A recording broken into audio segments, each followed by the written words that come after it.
Beauty Gold vous présente le journal.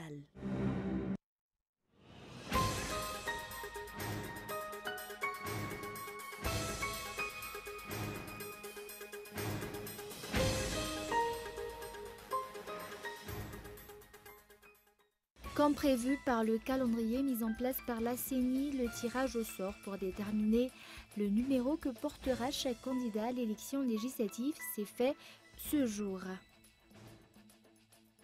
Une dizaine d'organisations de la société civile ont tenu une réunion hier au siège des Nations Unies à Anjar. Objectif, discuter de la mise en place du Conseil économique, social et culturel prévu dans la Constitution. Et pas de Brexit le 29 mars comme prévu. Les Européens se sont mis d'accord au report du Brexit au 22 mai si les députés britanniques votent l'accord de retrait déjà rejeté à 2 reprises.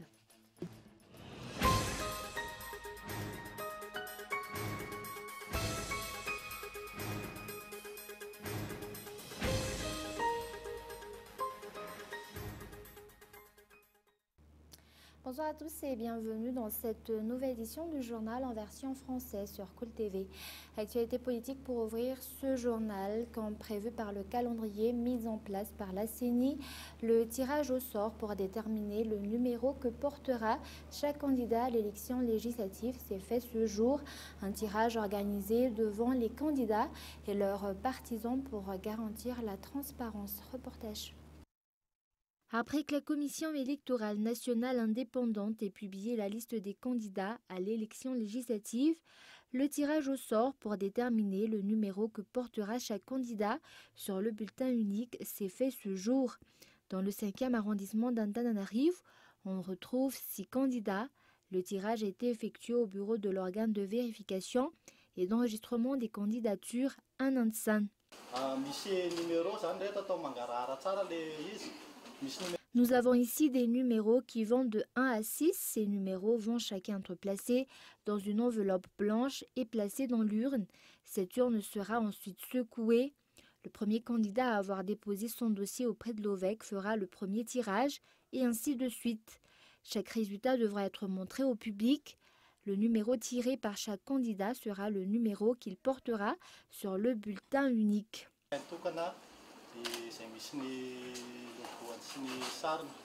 À Nansan, district de Tana 5, ce tirage s'est déroulé en toute transparence, chaque candidat ayant été assisté et supporté par leurs partisans.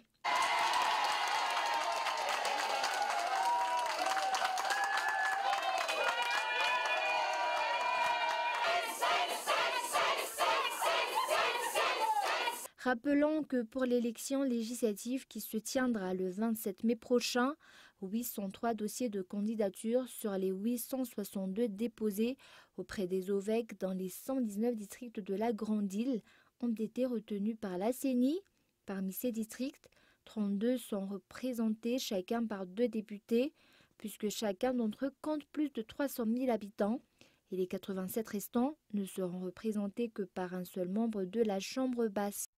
Et sur un tout autre sujet, d'après les informations fournies par le ministère des Affaires étrangères malgache, ces 5 dernières années, le travail effectué par les ambassadeurs malgaches ne répond pas aux attentes. Et après le décret abrogeant la nomination de ces diplomates, les chargés de mission ont été nommés pour éviter un vide. Et toutefois, la nomination de nouveaux ambassadeurs se fera au plus vite, toujours selon les informations reçues. Reportage de Anderson.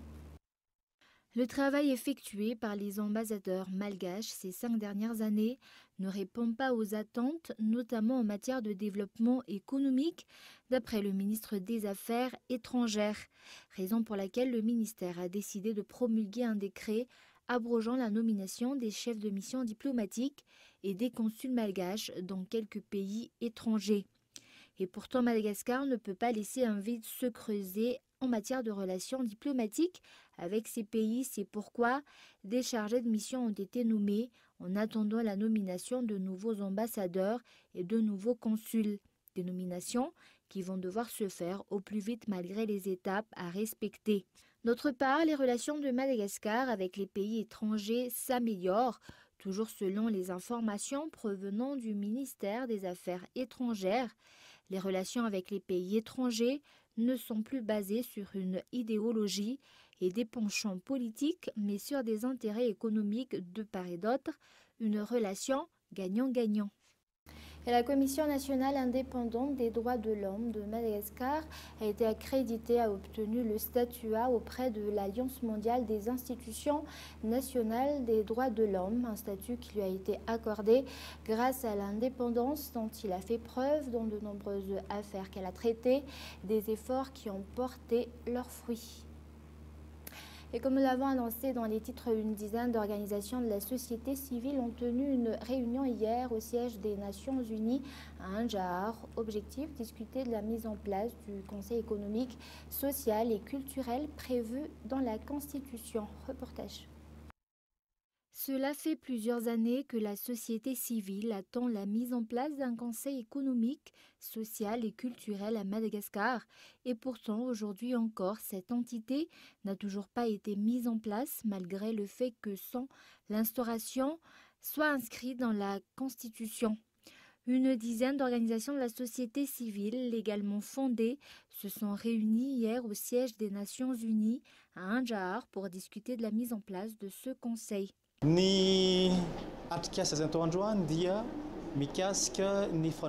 L'atelier qui a été organisé aujourd'hui concerne la préparation de la mise en place d'un conseil économique, social et culturel à Madagascar, un conseil qui a déjà dû être établi au jour de la Troisième République, mais qui pour diverses raisons n'a pas été mis en place jusqu'à ce jour. Nous avons donc organisé cet atelier pour qu'il puisse y avoir un échange d'idées afin que ce conseil, qui devrait être le moteur du développement à Madagascar, soit enfin mis sur pied. Le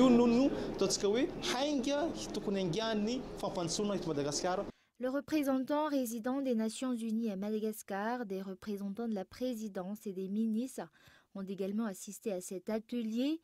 La mise en place d'un comité ad hoc pour organiser l'instauration de ce conseil économique, social et culturel est prévue le 5 avril prochain. Et avant de passer aux actualités internationales, 150 000 Malgaches pourront jouir de l'accès à l'eau potable. C'est l'objectif visé pour cette année. Et à l'occasion de la Journée internationale de l'eau célébrée aujourd'hui, le thème retenu cette année était « Ne laisser personne de côté ».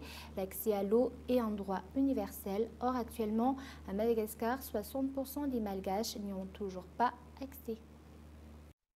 Et place maintenant aux actualités internationales. Pas de Brexit le 29 mars comme prévu. Les Européens se sont mis d'accord au report du Brexit au 22 mai si les députés britanniques votent l'accord de retrait déjà rejeté à 2 reprises. Reportage de France 24. 22 mai ou 12 avril, voilà les deux options de sortie offertes par les Européens au Royaume-Uni. Premier cas de figure, un nouveau vote a lieu la semaine prochaine et les députés britanniques décident d'approuver l'accord de retrait conclu en novembre. La date du Brexit sera alors reportée au 22 mai, veille du début des élections européennes. Ce scénario est le préféré des 27. Nous avons tout fait pour mener le processus à son terme dans de bonnes conditions. Nous ne pouvons rien faire de plus. Nous espérons que l'accord sera approuvé par la Chambre des communes. En cas de nouveau rejet, le Royaume-Uni devra décider d'ici le 12 avril s'il participe aux élections européennes fin mai. S'il choisit de le faire, le gouvernement britannique pourra obtenir un autre report pour le Brexit. Il devra alors proposer un changement politique, comme une élection ou un nouveau référendum. Mais les Européens craignent cette éventualité tant elle désorganiserait le processus électoral des 27. Si le Royaume-Uni décide de ne pas participer aux élections, il sortira de l'Union européenne le 12 avril. Ce sera alors la très redoutée sortie brutale dite du No Deal. Theresa May a accepté les propositions de ses partenaires européens. Il est du devoir du Parlement de respecter le résultat du référendum. Je pense également qu'il est préférable pour le Royaume-Uni que nous puissions le faire dans le cadre d'un accord négocié d'une manière ordonnée et harmonieuse. Le leader du Parti travailliste, Jeremy Corbyn, a lui de nouveau exclu de se ranger derrière l'accord de Theresa May.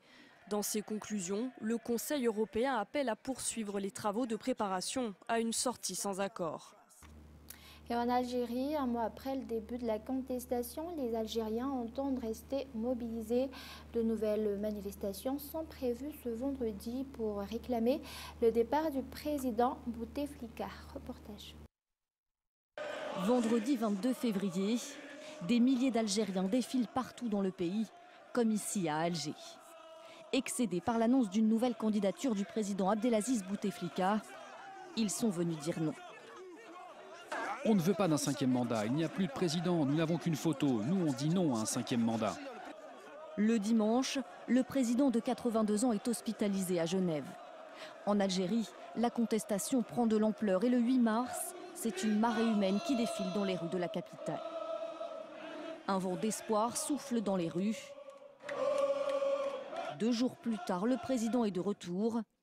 Il annonce via une lettre lue en direct à la télévision qu'il ne se représentera pas.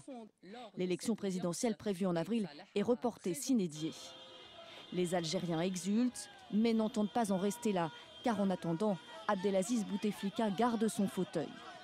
Pas convaincus par la promesse d'une transition courte du nouveau Premier ministre Nourdine Bedoui, ils sont des centaines de milliers dans les rues le 15 mars et exigent le départ de celui qu'ils considèrent comme un président fantôme. On ne veut pas d'un prolongement du mandat, on dit non. Ils essaient de nous duper, mais ça ne marche pas. Ce sont les jeunes qui vont construire le pays, pas les vieux. On en a marre de voir leur tête.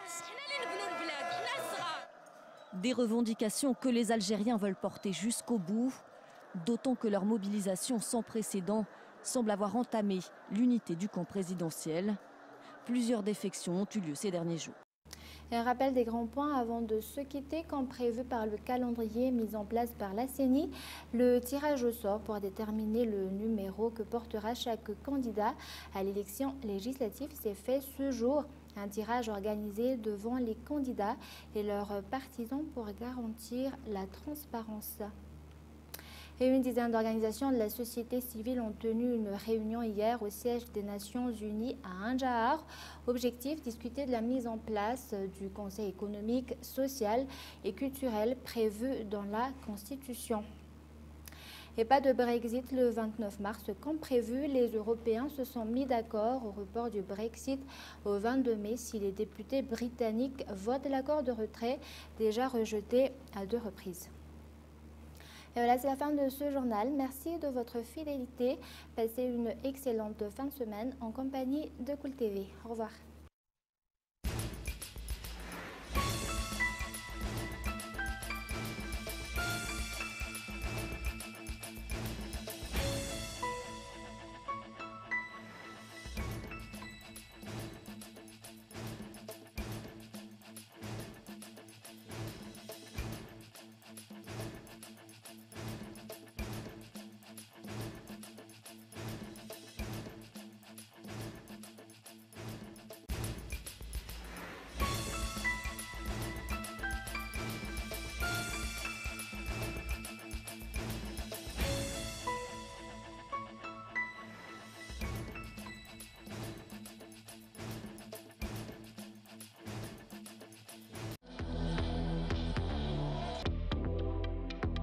Le journal vous a été présenté par Beauty Gold.